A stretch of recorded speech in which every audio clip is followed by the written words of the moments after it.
Sejarah Tengger dimulai kurang lebih tahun 1115 Masehi atau pada tahun 1037 Saka, pada masa pemerintahan Kerajaan Kediri yang dipimpin oleh Raja Airlangga. Pada waktu itu hiduplah seorang resi yang bernama Resi Musti Kundawa, seorang resi yang mempunyai kesaktian tinggi karena mempunyai sebuah pusaka bernama Kiai Glieng.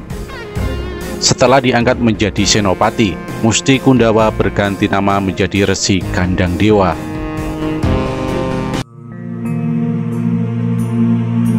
Resi Kandang Dewa mempunyai 4 orang anak, yaitu Joko Lanang, Dewi Amisani, Joko Seger, dan Danisaka.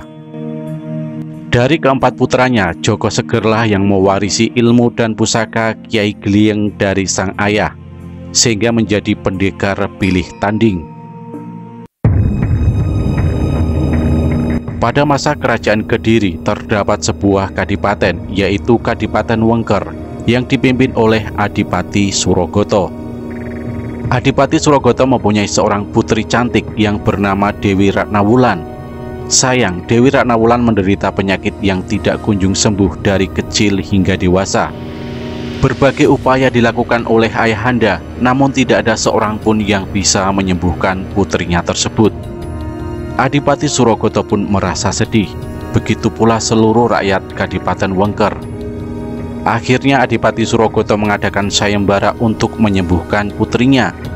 Berita tersebut terdengar sampai ke seluruh wilayah Kediri. Joko Seger turut mendengar berita tersebut. Ia memutuskan untuk mengikuti sayembara. Joko Seger langsung menuju ke Kadipaten, kemudian pergi menuju alun-alun untuk bersemedi sambil menancapkan pusaka Kiai Glieng. Dalam semedinya Joko Seger mendapat petunjuk bahwa Dewi Ratnawulan dapat sembuh apabila diberi ramuan yang terbuat dari buah delima. Nama Dewi Ratnawulan juga perlu diganti sesuai dengan sakitnya. Setelah semedi, Joko Seger kembali ke Kadipaten dan melaksanakan petunjuk yang telah diperolehnya. Dewi Ratnawulan pun sembuh setelah meminum ramuan dari Joko Seger, dan kemudian namanya diganti dengan nama Roro Anteng. Melihat anaknya sembuh, Adipati Surogoto merasa sangat bahagia. Begitu pula warga Kadipaten Wengker. Adipati akhirnya menepati janjinya untuk mengawinkan anaknya dengan Joko Seger. Sang Adipati melaksanakan upacara selamatan kuno, yaitu tasakuran untuk kebahagiaan Joko Seger dan Roro Anteng.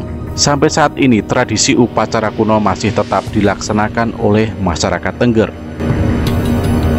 Menjelang pernikahan Joko Seger dan Dewi Roro Anteng, diadakan upacara Tawang Walagara atau Tawang Padang, yaitu persembahan dari kedua belah pihak. Dari rombongan Kediri diiringi prajurit dan penari sodor yang dibawakan oleh 12 orang putra dan putri. Masing-masing membawa sebatang bambu diisi berbagai macam palawija, dan ujungnya dikasih serabut kelapa. Sedangkan di tempat pengantin putri disediakan berbagai sesajen, antara lain takir janur, gayung batok, pengaron, dan segala peralatan perkawinan dengan berbagai macam peralatan dan sesajen. Adapun tari sodor yang dilakukan oleh pihak pengantin pria dinamakan sodoran.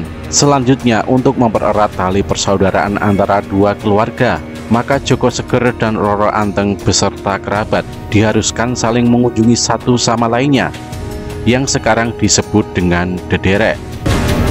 Setelah itu Joko Seger dan Roro Anteng sebagai pasangan pengantin baru diharuskan melakukan upacara nyadran. Setelah dilakukan upacara Tawang Walagara, dederek dan nyadran ditutupi dengan upacara bawaha atau penutup. Maka Joko Seger dan Roro Anteng menjadi pasangan suami istri yang sah dan siap mengarungi rumah tangganya sendiri. Setelah mengarungi bahtera rumah tangga sebagai pasangan suami istri, tidak luput dari permasalahan hidup dan cobaan. Salah satunya adalah belum mendapatkan keturunan. Setelah 1 tahun lamanya mereka belum mendapat keturunan, sampai akhirnya mereka sepakat untuk melakukan semedi di Sanggar Pamujan. Dalam semedinya mereka mendapat beberapa petunjuk yang isinya bahwa mereka telah membuat satu kesalahan yang menyebabkan mereka tidak dikaruniai anak.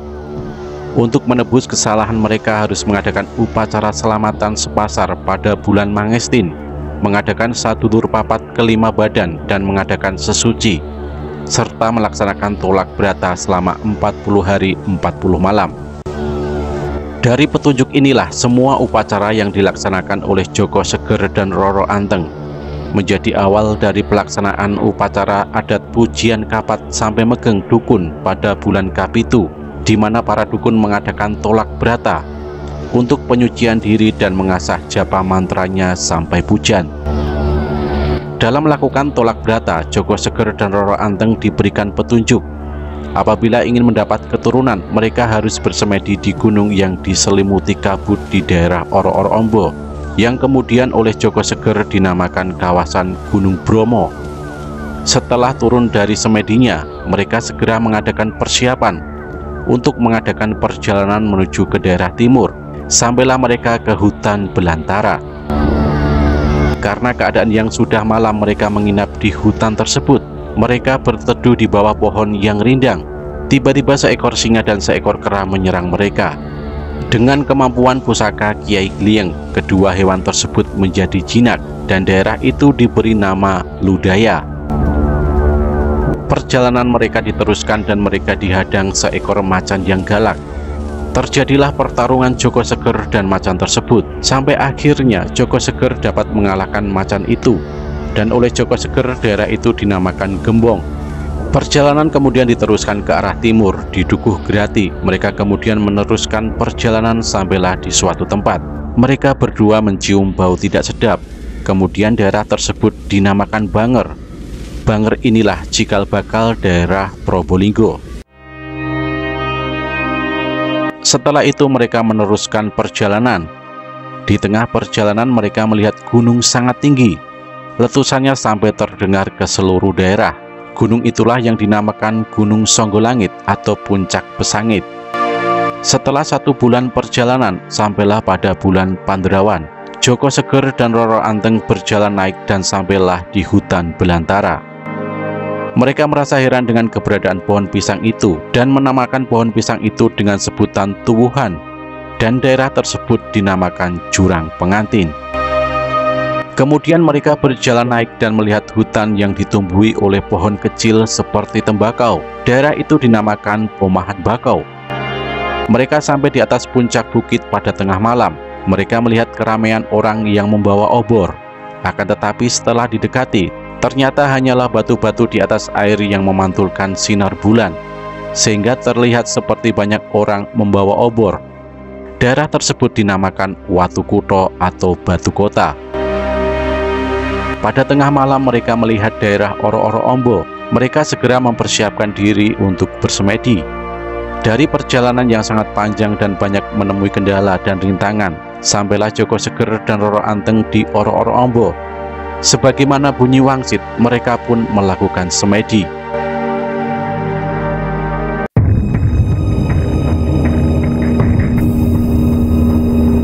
Persemedian mereka tidak sia-sia.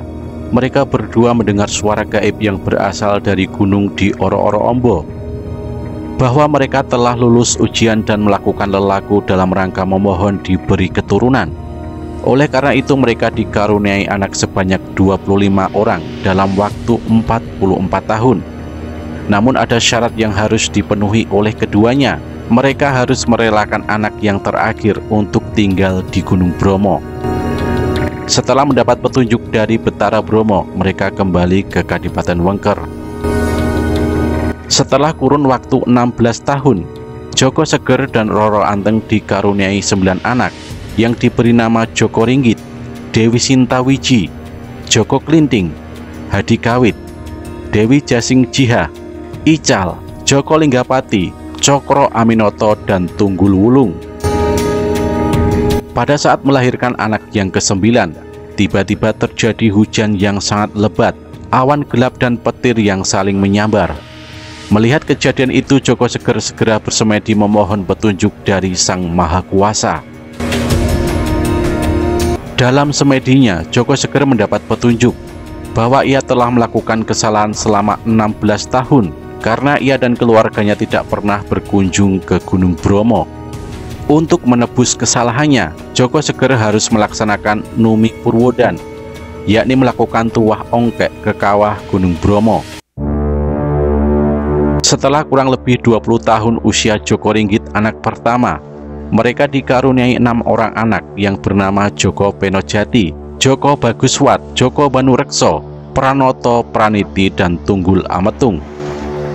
Pada saat melahirkan anak ke-15 terjadi keanehan. Bayi yang dikandung Roro Anteng tidak bisa keluar selama 3 hari. Melihat keganjilan ini, Joko Seger kembali mengadakan semedi untuk mendapatkan petunjuk yang maha agung.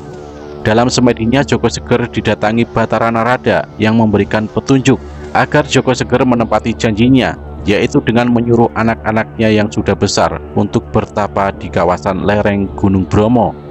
Kemudian Joko Seger melaksanakan titah sang Batara agar anak-anaknya bertapa di Gunung Bromo. Joko Ringgit bertapa di Gunung Lawu dan Gunung Ringgit. Dewi Sintawiji bertapa di Gunung Sewu, Telaga Cakra, dan Gunung Mindangan.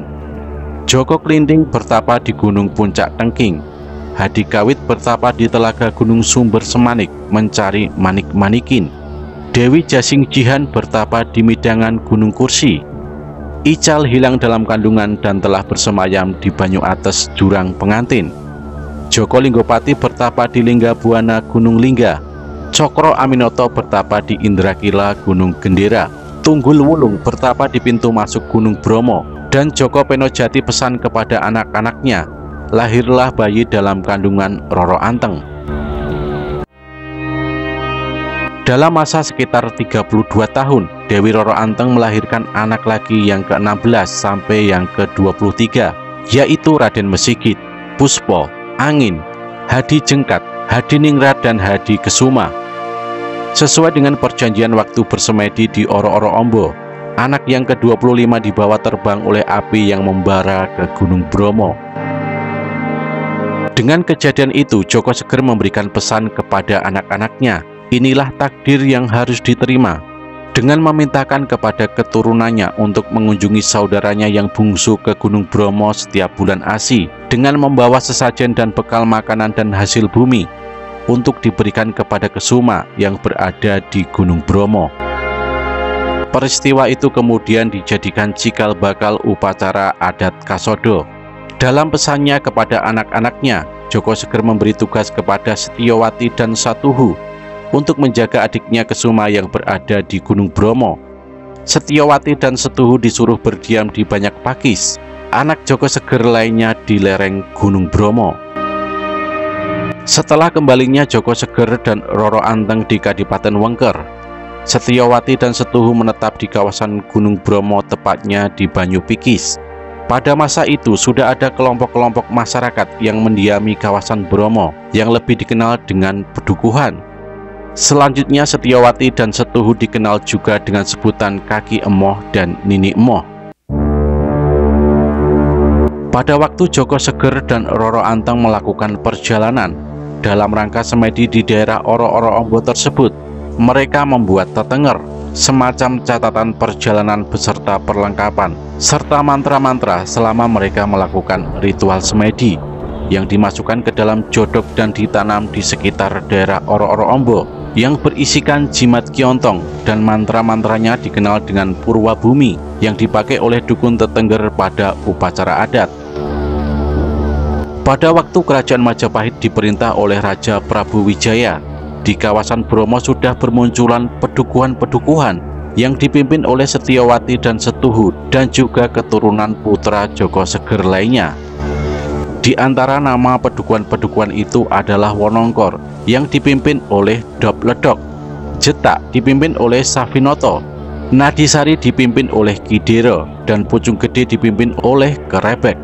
Pedukuhan Palu Ombo dipimpin oleh Sarijoyo dan Dadung Pring, dan Pedukuhan Jemplang dipimpin oleh Kek Sedek. Sementara sebagai pusatnya adalah kawasan Gunung Bromo yang dipimpin oleh Dadap Putih. Dalam memerintah kerajaan Majapahit, Raja Prabu Wijaya menginginkan kerajaannya kuat dan mampu melebarkan kekuasaannya dengan cara menguasai kerajaan-kerajaan yang ada di Pulau Jawa atau di luar Pulau Jawa. Raja Prabu Wijaya melakukan semedi. Dalam semedinya dia mendapat wangsit agar dia mengambil pusaka jimat Kiontong yang terdapat di Oro-Oro Ombo. Dia pun berangkat ke daerah Oro-Oro Ombo untuk mencari jimat Kiontong. Namun usahanya sia-sia karena tidak berhasil membawa pulang jimat Kiontong. Mengetahui daerah Oro-Oro Ombo dijelajahi Prabu Wijaya, Ki Dada Putih sebagai penguasa Oro-Oro Ombo tidak tinggal diam. Ki Dada Putih mengumpulkan saudara-saudaranya untuk mencari jimat Kiontong tersebut sebagai peninggalan Joko Seger dan Roro Anteng. Usaha pencarian jodok wasiat yang berisi jimat Kiontong tidak semudah yang dibayangkan. Namun dengan usaha dan upaya mereka akhirnya menemukan tempat di mana jimat Kiontong diletakkan dengan berbagai petunjuk. Kemudian mereka berusaha untuk mengangkat jodok itu, tetapi jodok masih tidak bergeser sedikit pun. Akhirnya mereka bertukar posisi dan ternyata jodok dapat diangkat. Kemudian kedua jodok tersebut dibawa oleh masing-masing tim. Ki Dada Putih mewasiatkan kepada Ki Sarijaya untuk menyimpan jodok wasiat tersebut di wilayah dan diberi nama Brangkulon. Sedangkan Ki Sarinoto membawa ke daerahnya yang disebut Brangwetan. Pada waktu usaha melakukan pencarian jimat Kiontong yang ditandai dengan matinya obor sampai 3 kali itulah Ki Dada Putih mengatakan bahwa itu adalah tetenger atau tenger atau tanda. Dari kata tenger inilah kemudian lahir nama Tengger.